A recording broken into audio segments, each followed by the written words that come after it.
Kite, Dr. Tarlow, Dean Gallagher, Dean Blanco, Captain Gagliano, members of the class of 2022, 2021, and 2020, proud families, friends, and guests.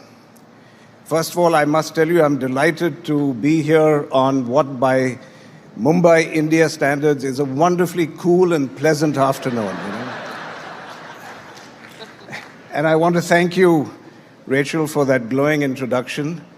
I have to admit, whenever I receive such a glowing introduction, I'm always reminded of a not so memorable introduction when many years ago somebody obviously wanted to say Mr. Mahindra needs no introduction. What he did end up saying was, the less said the better about Mr. Mahindra. But I come to Fletcher primarily as a pilgrim. I come to retrace the steps of my father, who, as Rachel mentioned, 76 years ago passed through the portals of this great institution. He was a member of the class of 46 and, as she said, the first Indian student to attend the Fletcher School. So you can imagine the pride I feel to be treading the grounds where he once walked, to be part of the graduation exercises that for him in his time embodied all his hopes and dreams for the future. And I'm terribly embarrassed to say this is the first time I'm in Fletcher, indeed at Medford. The closest I ever got to Fletcher or Tufts was when, as an impoverished scholarship student at Harvard, I would go to Chinatown to get the finest and cheapest dental service by the Tufts University Dental School. There's another member of the class of 46 who would have been equally pleased at seeing me on this campus. And that's the late Frederick Irving, my father's best friend at Fletcher. Uncle Fred, as we referred to him, enjoyed a distinguished career as the United States ambassador to Iceland and to Jamaica.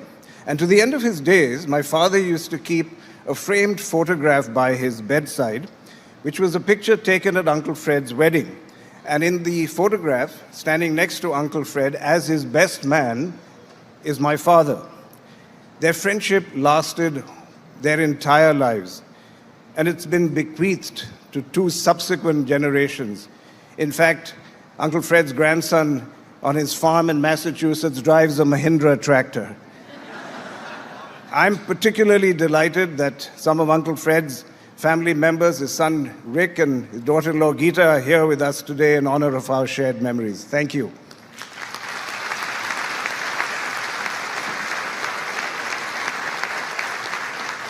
I hope all of you graduating today would also have formed such friendships during your time here.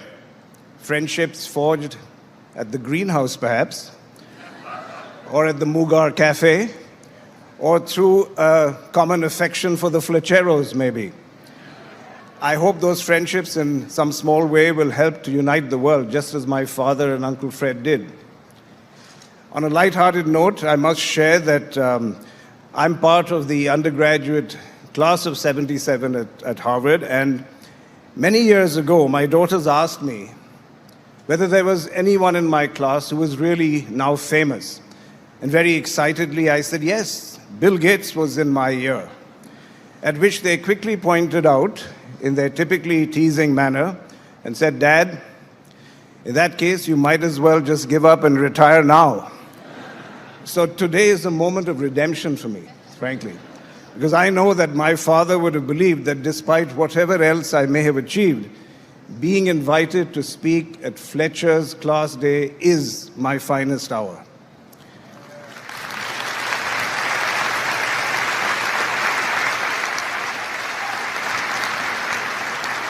Now, I'm not the usual suspect class day speaker for sure.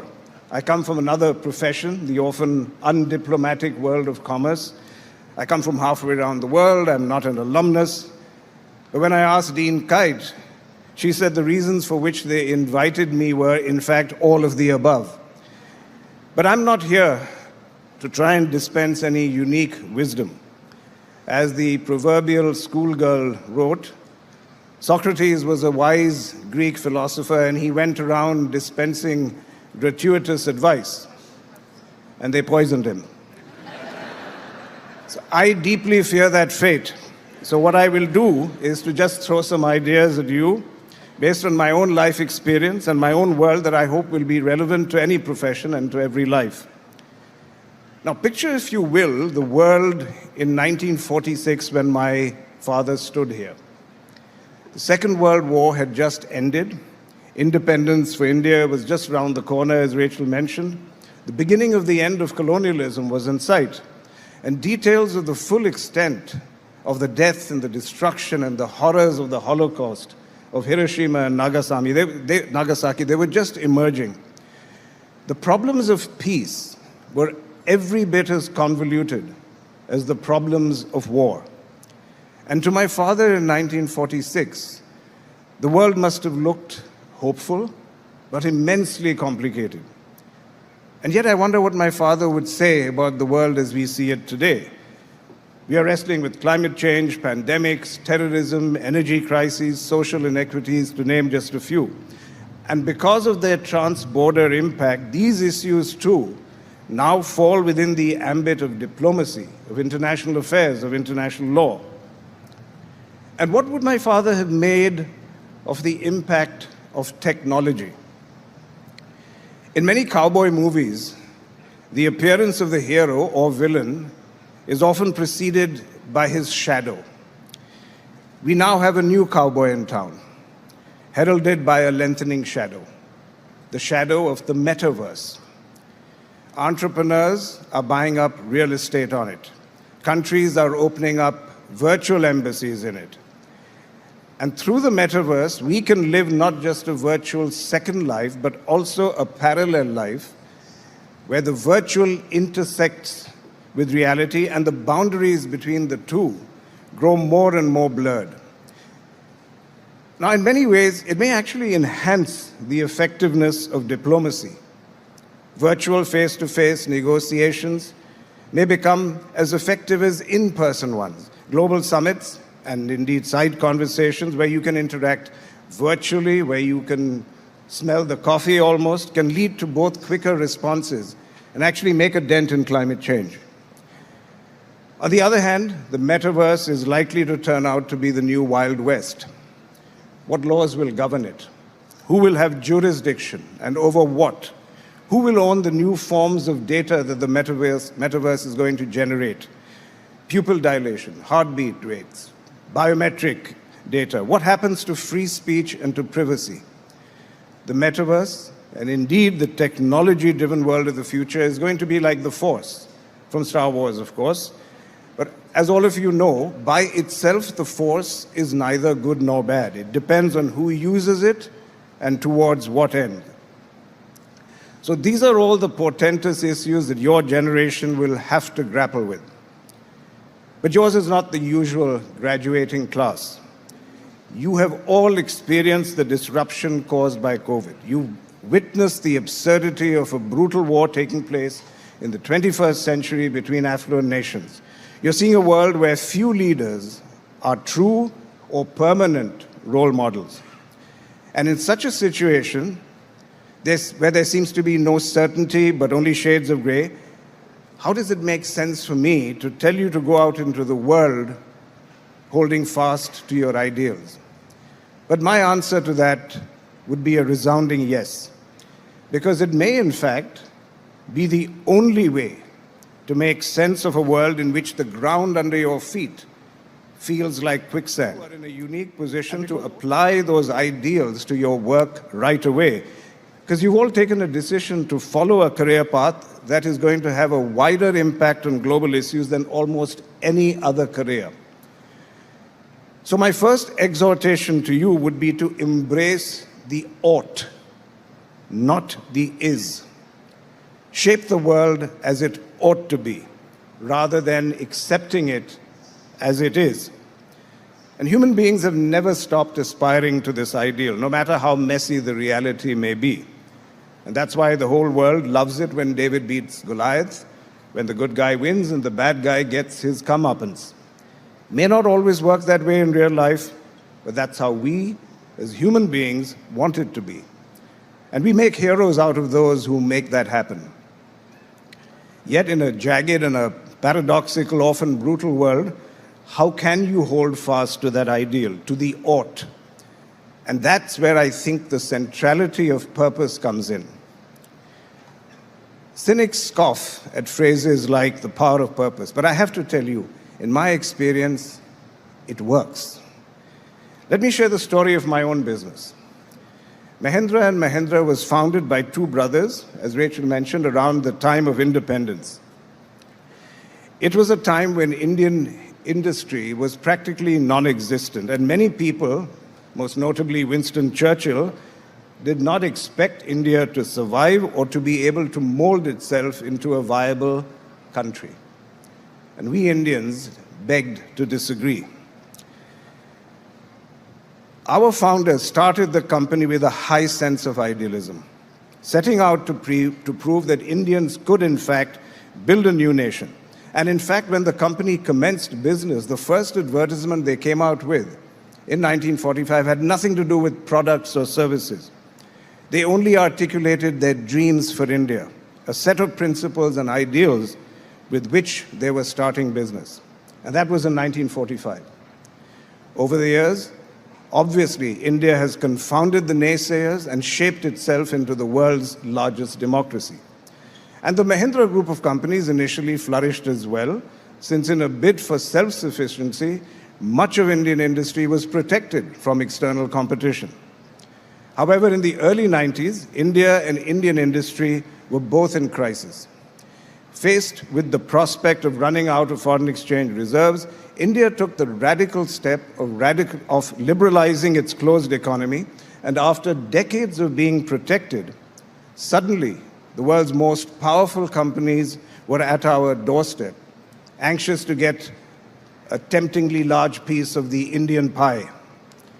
For old economy companies like ours, which had prospered under a protectionist regime and had forgotten really how to compete, the opening up of the Indian economy was like the grim reaper knocking at the door. And seriously, there were people around, large consultancy firms, who were busy writing our epitaph. And yet, 3 decades later, here we are, a multi-billion-dollar group, still chugging along and earning goodwill while we do so. So how did we do it? Well, obviously, there were many ingredients. But to my mind, the most important one was to harness the power of purpose. We found ourselves in a very strange back-to-the-future kind of situation, where once again we had to prove that we as an Indian company could do it, that we could not just survive, but thrive in the changed economic landscape.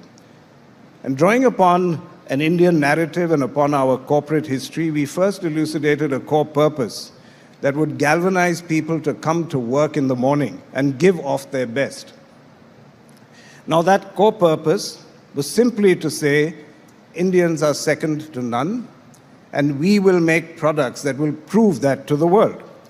I know that sounds terribly parochial, but please understand, at that time it was a cry to shed the most invisible, pernicious, and lingering feelings of inferiority and a lack of self-belief, which was the bequest of colonialism.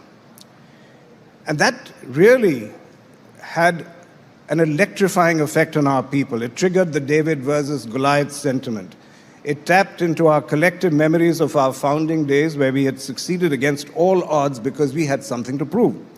And it fueled our self-belief. I know that sounds warm and fuzzy, but it contributed to concrete results. Between 2002 and 2013, our profits went up 33 times. Our stock price went up 72 times. Now, that took a lot of hard work, but that hard work came about because people were motivated. Today, our core purpose has changed. We recognize that as we became transnational, we needed a more global and a more inclusive rallying cry. Now, our core purpose is almost as compact. It is to drive positive change in the lives of our communities to enable them to rise. And we often encapsulate that in just the one single word, rise. Now, how that credo precisely evolved is a longer story, but let me tell you that if you asked any one of our 250,000 strong global family what it is that differentiates our company, what it is that gets them to come into work every day, they will say it's our purpose. There's extraordinary alignment around that credo. And I want to underscore the fact that we adapted our purpose to new realities. I believe it's important to accept that purpose can evolve and it can transform, because many of the problems of the world that I alluded to earlier simply arose out of rigid and immutable mindsets. Now, I'm a hard-headed businessman, not an armchair philosopher, but personal experience has taught me never to underestimate the power of purpose in business or in life. And there's no shortage of role models. But I'm not talking about larger-than-life cliched icons. And even before you set out to change the world, which Fletcher no doubt has prepared you to do, I urge you all to take small steps to change the world around you. Perhaps your purpose, like Mahindra's, will also evolve over the course of your life. But one of the privileges of attending an institution like this is the opportunity to step outside the familiarity of your lived experiences, make sense of the bigger picture and of the space that you occupy within it. I myself am inspired almost every single day by people who possess this understanding, who are committed every day to living with empathy, and possibly without ever knowing how impactful they have been. So let me share with you one more personal story. Decades ago, we were in a taxi, rushing to get my then one-year-old daughter to surgery for a hand injury that she had suffered. And my wife and I were beside ourselves with anxiety. My daughter was throwing a tantrum, and the taxi driver clearly picked up on our anxious and tense state. "May I share an old saying with you?" he quietly asked us. And he said, if everyone's problems were like laundry hanging out to dry in an open field, and you had the opportunity to go out into that field and exchange your laundry, your problems, in other words, with anyone else's, you would still choose your own problems. And he paused and he just said quietly, sound and in time. And at that moment, it was precisely the perspective that I needed. The surgery was a success, and to this day, I look gratefully to that cab driver's wise act of comfort, a man who has no idea that he provided me with a view and a resilience that has helped me throughout my career to deal with the roller coaster ride of business fortunes. You will similarly have no difficulty in finding such inspirational people. You may look around this room and recognize a fellow student who stayed up with you all night to support you when life seemed overwhelming. A professor who postponed an exam when COVID anxiety was at its peak. Parents who have worked tirelessly and sacrificed much to enable you to celebrate today. These are people who commit themselves to helping others rise in small but meaningful ways every single day. People who have come to understand the significance of empathy. They find ways to shape their world into what it ought to be. And I ask you, why can't the next individual who brings the is closer to the ought be you? So in closing, let me come back to my father. And I've often asked myself, why did he come to Fletcher? He had already been away from his family and home for 4 years as an undergraduate at Harvard. Why didn't he simply choose to go home after such a long absence? And if I were to guess what went through his mind, I would say he stayed on because he saw a new world in the making. He wanted to understand that world, and he wanted to be part of the solution. He came as the original pilgrim, seeking answers. In a way, so are you all, pilgrims in search of answers. All pilgrims in search of a better world. I once read the perfect definition of a pilgrim, which says that a pilgrim is a wanderer with a purpose. And I think that pretty much sums up your present and your future. You are all pilgrims who, in the course of your careers, will wander through an uncharted world. May you wander through it with purpose. Thank you and congratulations.